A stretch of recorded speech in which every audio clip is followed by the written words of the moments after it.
Well, hello everyone. Welcome to another episode of Huffer and Friends. This is a podcast designed to help you flourish at life and in relationships. And I'm the host. My name is Huffer, and I am the pastor at the Gathering Christian Church in Naples, Florida.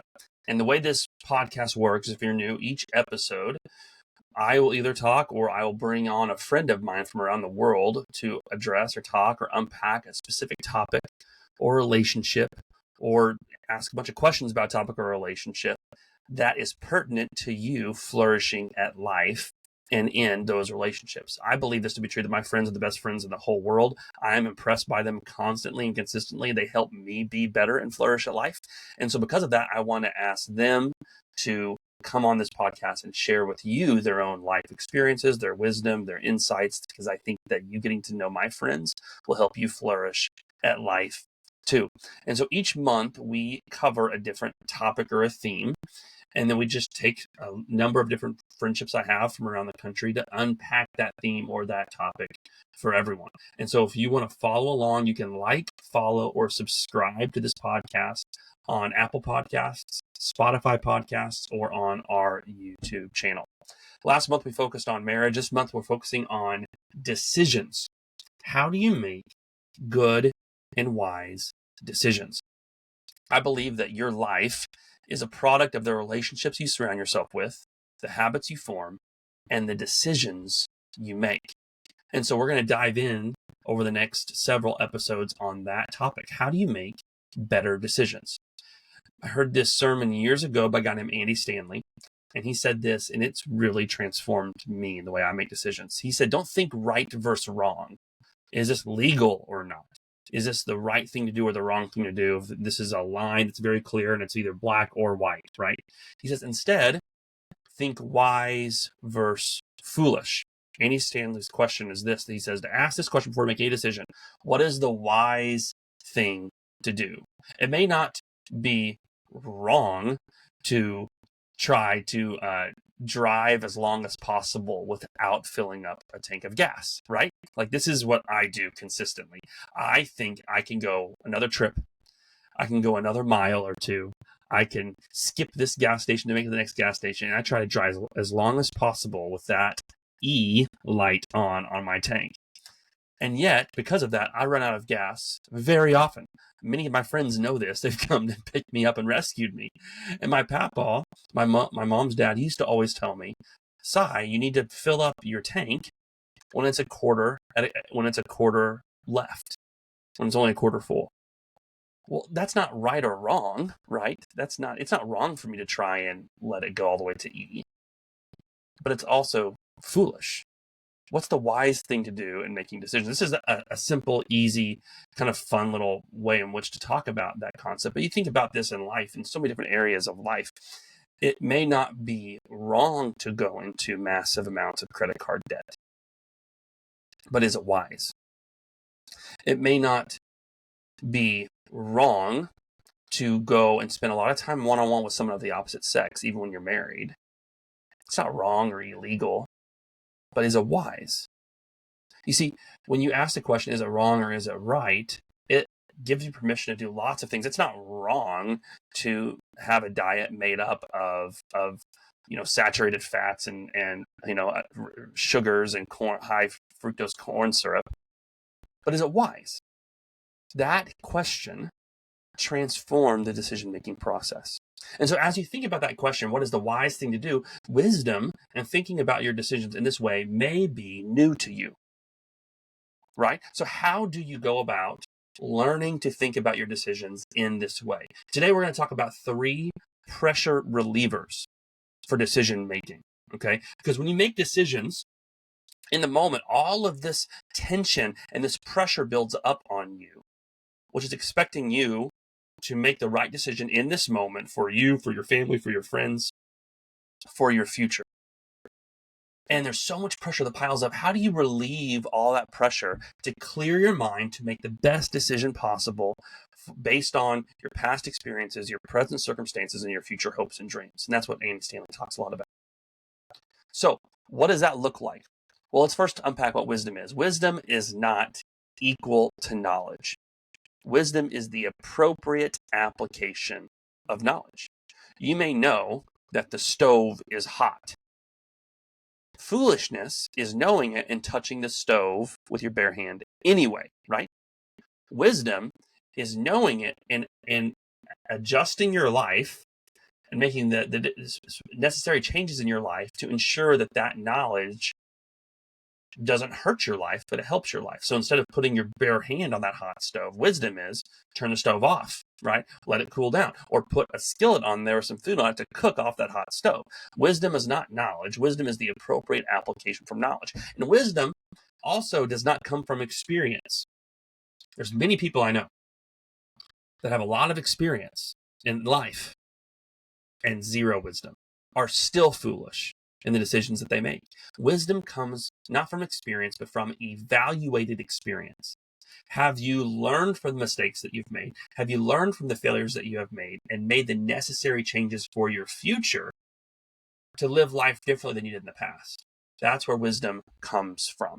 And so what has your experience taught you about decision making? Right? Has the pressure in life built up in such a way that when you make decisions, are you taking into account what you've learned from your past, your evaluated experiences? Or are you falling into the same patterns again and again and again? You see, this is what happens when you don't relieve the pressure around the decisions that you make. You end up making more and more foolish decisions. One of the best examples of this is during COVID. Monica and I used to go on a cruise every year. And right after COVID, we wanted to do our annual getaway, but cruises weren't really happening. We didn't feel comfortable doing that. So what do? We got some deals where we could go for 4 nights, 5 days at an all-inclusive resort as long as we sat through a 90-minute timeshare presentation, right? Anyone been there before? And this timeshare presentation, what they wanted to do at the end of it is to get you to make a decision under pressure. It's like, this is a one-time opportunity. You won't get it again. You have to make this decision right now. You can't sit on it and think about it for a day, right? And really, there's only one right decision, it's to say yes. And the timeshare presentations, what they do is they create all of this pressure, pushing you to say yes, to buy in, to write that check, to give them that credit card, to buy into that timeshare, to buy into that vacation club, whatever you want to call it. And if you have talked to people enough in this world, adults that have gone on vacations, have done this, most people would say buying a timeshare was one of the worst decisions of their life. It was a terrible decision because all this pressure led to making a decision that was not wise based on their past experience, their current circumstances, and where they're at financially, and what their future hopes and dreams ultimately are. And so taking that situation into account, how do we not allow these decisions that we make that hurt ourselves and those around us? How do we relieve the pressure that exists to make the wisest decision possible for our future? Okay, there's 3 pressure relievers I want to unpack today. Here's the first one, pressure reliever number 1. You don't have to do it alone. You don't have to make any decision that you make in a vacuum by yourself alone. Proverbs 15:22 says this: plans go wrong for lack of advice. Many advisors bring success. You see, when you make decisions, don't try and do it on your own. That builds up the pressure. It's all on me. Instead, put around yourself many wise counselors, people that you respect, and ask them, hey, when I make big decisions in my life, do you mind if I ask you your opinion on them? I'm looking for wisdom. Help me understand where I'm at and what I'm trying to do and what decision I'm trying to make. See, that's why timeshare presentations are so damaging to you, because you have to do it just by yourself or with you and your spouse. You're not able to call your parents or your friends or your financial advisor. It's make this decision now or you don't get it. And you have to do it on your own by yourself. See, for me, over my life, there's always been at least 3 men I call before every major decision of my life. I call my dad, I call my granddad, his dad, and I call my mom's dad, my papa. And over the years, those 3 guys have always been the ones that I call and say, hey, I'm looking at this car. I want you to look at the pictures of it, tell me what you think. Or I'm looking to buy in this house. Or, hey, there's this girl I'm dating. I'm going to bring her home for Thanksgiving. I would love you guys to tell me your opinion. Like, what do you think about her? You think she's a good match for me? And before every major decision in life, I have asked those three men who want what's best for me, who have their own experience, that they've evaluated, that they live wisely and make wise decisions in their own lives. I've asked them to speak into my life because I don't want to have that pressure of having to make that decision on my own. When my mom's dad passed away several years ago, a third person stepped into that role, and it's my father-in-law. Now, those three guys, my dad, my grandfather, and my father-in-law, are the ones that I call. Who is that for you? Like, who do you have around you that you respect, that you think they have made wise, good decisions in their life, that you can say, hey, do you mind when I make decisions? I want to relieve the pressure of decisions. Would you be one of those people to help me relieve that pressure and make that decision, not in a vacuum by myself, but I'd love your thoughts, your honest, true thoughts to help protect me from me. Okay, so that's pressure reliever number one. You don't have to do it alone. Here's pressure reliever number two. You don't have to do it now. See, timeshare presentations, it's like, you got to make it right now. You got to seize this opportunity. If you don't, you will miss out. Friends, that is a lie. That is a lie you do not need to believe from any salesman, okay? There's rarely ever a once in a lifetime opportunity. Typically, there's several opportunities in life that you can seize, that saying yes to this opportunity might make you say no to that opportunity. So anyone that's forcing you to make a decision right now in the spur of the moment does not really have your best interest at heart. The people that do are the ones that say, hey, think about this, pray about it, take some time. This is a big decision. I want you to make sure you are all in, your spouse is all in, your family's all in, that you have time to talk to your wise counselors. You don't have to do it now. Psalm 90, verse 12 says this, teach us to realize the brevity of life so that we may grow in wisdom. What they're saying, the psalmist is saying in that moment is, you got to take a step back from what's happening right now in the moment and get a bigger, broader perspective on what have you learned in your past? What does that wisdom from your past teach you about this opportunity? What are your current circumstances? What are you wrestling through right now in life? And what's your future hopes and dreams? That's what Andy Stanley would have us ask that question. What's a wise thing to do in light of that broader perspective of your past, present, and your future? And does this decision help you achieve your future hopes and dreams? Do you see opportunities? When people present to you opportunities that help your future hopes and dreams, they will give you the time to make that wise decision to say yes. But if they are forcing you to say yes right now, that's probably actually helping them and their future hopes and dreams. There will always be other opportunities. And so one of the wisest decisions that you can make if you are not sure is to wait. So, you know what? I refuse to make a large decision right now. Instead, I want to wait and to pray and to think and to make a pros and cons list and to consult my wise counselors before I jump into a big decision like this. Waiting can be the wisest decision that you make. One of the things that I regret buying was a vacuum cleaner. There was a guy that came to the door and he wanted us to make a decision in the spur of the moment. And it was a good vacuum cleaner. I'm not saying it was a terrible purchase. But I think I could have got a better deal on it if I had waited and done some more research. But I bought into the idea that this was the only opportunity, that it was on sale. He was offering me a great price. And if I didn't, I would lose out on that opportunity. And so I wish, waiting can be the wisest decision that you make. So don't have to do it now. That's the second pressure reliever. You don't have to do it alone. Pressure reliever number two, you don't have to do it now. And here's pressure reliever number three for wise decisions. You don't have to be perfect. You don't got to bat 1,000 on your wise decisions, on your decision making. While I do believe that making decisions are important, that the product of your life, whether you flourish or not, is so much based on the relationships that you have around you, the habits you form, and the decisions that you make. That doesn't mean that you have to make all of your decisions absolutely correct and perfect every time. The reality is you're going to make some poor decisions. You're going to have some misses in life.